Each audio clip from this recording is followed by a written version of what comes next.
assim, você fala muito sobre agrotóxicos, sobre umas paradas que entram na nossa alimentação, assim, que podem nos fazer mal. Você brigou... Não é que brigou, mas assim... Eu briguei com todo mundo. Tá bom, então eu vou usar a palavra brigou mesmo. E as pessoas brigam comigo também. E eu vi que você... Meus haters chegaram já. Ah, não. Eles estão aqui? Mas todo mundo... Eu também tenho um monte de hater. Eu acho que eu tenho muito mais que você, inclusive. Acho que as pessoas gostam mais da Paola que do Igor. Mas, enfim. Cara, isso daí... Ninguém entra nessa luta do nada, né? Primeiro você precisa conhecer e talvez também você tenha uma história pessoal que tenha te levado para esse caminho de comprar essa briga. O que foi para você que te levou para comprar essa briga?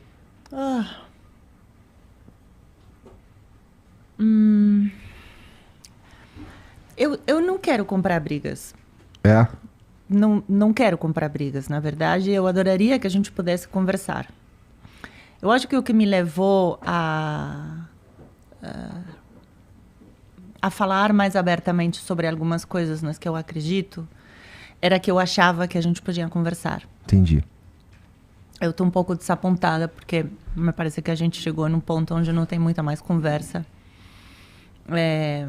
Nossa, concordo. Sobretudo porque os lados, né, que se cria... Temos dois lados, né? Temos, sei lá, a gente e os outros. Não importa onde você esteja, do qual que você esteja. E os lados nos conversam, né? A gente não fura mais bolha. A gente só fala para as nossas bolhas. Isso eu acho uma merda. Assim, também terrível. Mas não, perdão, desculpa te interromper. Mas eu acho que eu queria dizer que talvez foi inocência o que me levou. Não uma vontade de ir para a luta. E mais um olhar inocente de quando conheci um pouco mais de perto o que estava acontecendo, né? O que está por trás de a forma como a gente planta a comida, que vai muito além de se o agrotóxico que está no pão que você come ou na água, onde for, te faz mal. É uma questão social. É como isso desestrutura a sociedade, como isso cria mais desigualdade social e como isso leva menos comida a quem mais precisa, por incrível que pareça.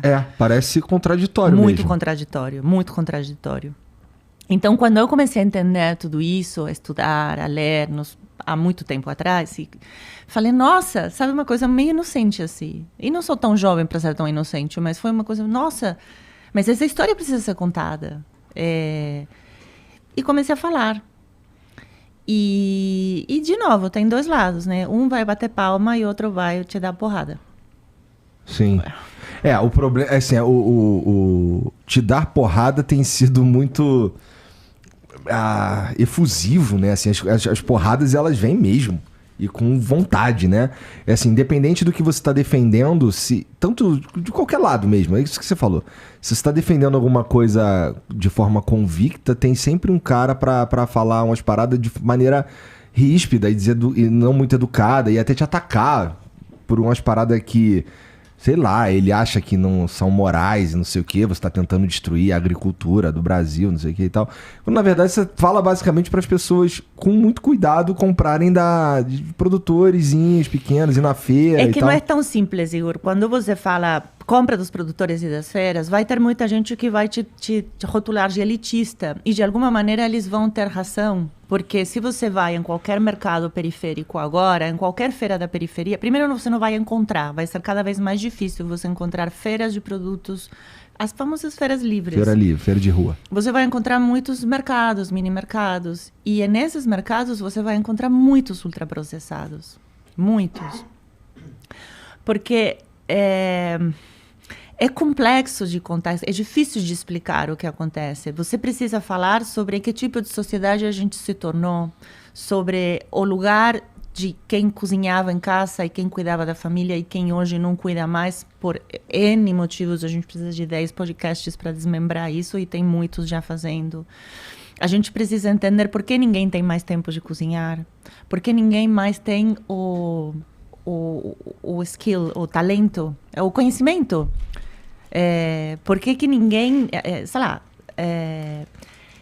as pessoas trabalham o dia inteiro, andam 3 horas de ônibus para chegar de um lugar para o outro, chegam exaustas em casa.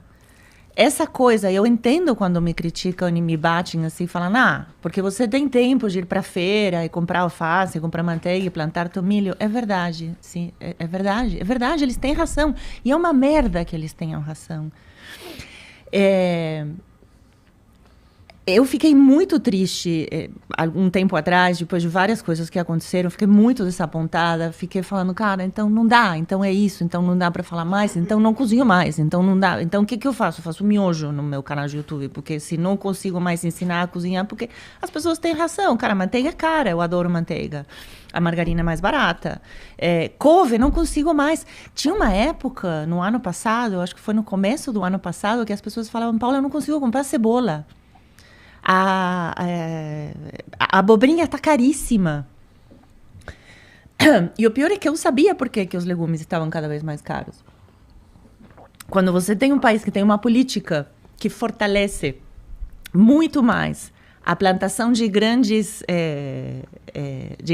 plantios de commodities para exportação e muito menos de legumes e frutas, vai ficar mais caro, porque cada vez vai ter menos terra e as pessoas que plantam legumes e frutas vão ter menos incentivo para plantar, porque está mais barato às vezes, mesmo tendo uma terra pequena, ou plantar soja, milho ou algodão, ou arrendar para soja, milho ou algodão, do que plantar legumes.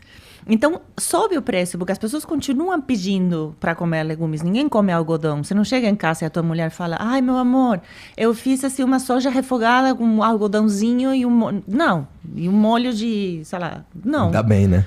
Ainda bem. Então, as pessoas continuam comendo comida, mas o Brasil dá um foco, ou pelo menos deu nos últimos anos, e muitos anos antes dos últimos governos também, um foco muito grande para a produção de commodities. Soja, trigo, milho, algodão, papel. Tanto que muitos dos produtos vegetarianos e veganos agora, quando você lê a composição, tem celulose. Que interessante. Então, quando eu falo essas coisas, os defensores do agro acabam comigo. E eu não sou contra o agro. Não sou. Eu acho que o agro é um poder gigantesco que o Brasil tem, que deveria olhar um pouco mais outras formas de produzir alimento, porque o mundo vai acabar, senão. Vai muito além de se o agrotóxico te faz mal ou não. Eu dei uma entrevista há muito tempo que eu falei, cara, se não fizesse mal, eu seria a primeira a falar, vamos, bora, porque é mais fácil, é mais simples, mas a destruição que traz para o planeta, para o meio ambiente, para as águas, para a sociedade, a plantação em grande escala, a plantação com fertilizantes, com agrotóxicos e, sobretudo, os monocultivos. Nem é tanto o fertilizante ou agrotóxico, porque existem hoje fertilizantes biodinâmicos ou compostos que você pode colocar na terra que não fazem tanto mal. E não são tão difíceis de fazer e não são tão complicados de fazer.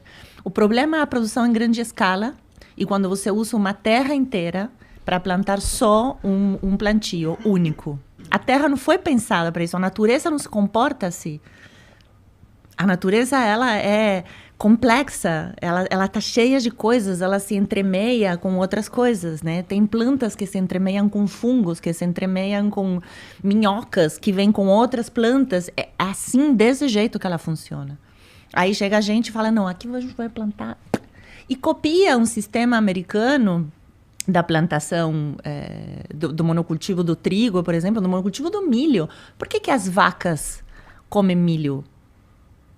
Você sabia que as vacas comem milho hoje? Porque a vaca não nasceu para comer milho nunca. A vaca tem 3 estômagos. Para mim, a vaca comia capim. Exato. Para isso, ela tem 3 estômagos. É maravilhoso o que ela faz. Porque a vaca é um animal que come capim, que a gente não come, e transforma esse capim em um bife de chouriço incrível, delicioso, com uma gordura maravilhosa. Ela come o capim que a gente não come, mas a gente come ela.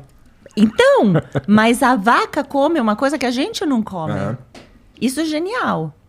Só que da onde que vem essa coisa das vacas comerem milho? Da superprodução de milho nos Estados Unidos, quando, por base de algumas políticas públicas que o governo decidiu ter para incrementar e incentivar os agricultores que plantavam milho, de repente começou a sobrar milho para tudo que era canto. O que a gente faz com tanto milho? faz xarope. E aonde é que a gente enfia? Enfia em tudo que você puder, bota no pão. E o que a gente faz com tanto milho? E dá pra vaca. E as vacas adoraram comer milho e engordaram muito rápido. Então, de repente, a gente tá... Tô reduzindo, né? Obviamente vão começar a me xingar falando, mas aqui não dá pra contar uma coisa tão longa em tão pouco tempo. Mas o que eu tô tentando dizer é, a alimentação é muito mais do que tá no prato. A comida, o que tá no prato, vai muito além do prato. Ela impacta em um monte de lugares. Basicamente, se você pensa lá desde que o mundo é mundo, tudo que se plantava de comida, quem tomava conta disso era quem tinha o poder. Fora os pequenos, né? Cada um que tivesse uma pequena terra para plantar a sua própria comida, mas quem dominava a comida era quem tinha o poder. E quem domina a comida continua sendo quem tem o poder. Então, não é que eu falo do agrotóxico porque eu acho que todo mundo deveria ir na feira orgânico, sabe? Super hipster, ouvindo, sei lá, Bela Sebastian e bebendo um hidromel e comprar uma cesta de orgânicos. Porque, obviamente, eu conheço o Brasil, eu sei que não é essa a realidade. Mas, de alguma maneira, eu acho que a minha ingenuidade e a minha vontade de justiça me levou a falar sobre o que eu acreditava que podiam ser mudanças, que podiam fazer com que o Brasil e o mundo tivessem um relacionamento muito mais amoroso com as pessoas e com a terra. Desencanei, porque eu não acho que seja possível. Eu também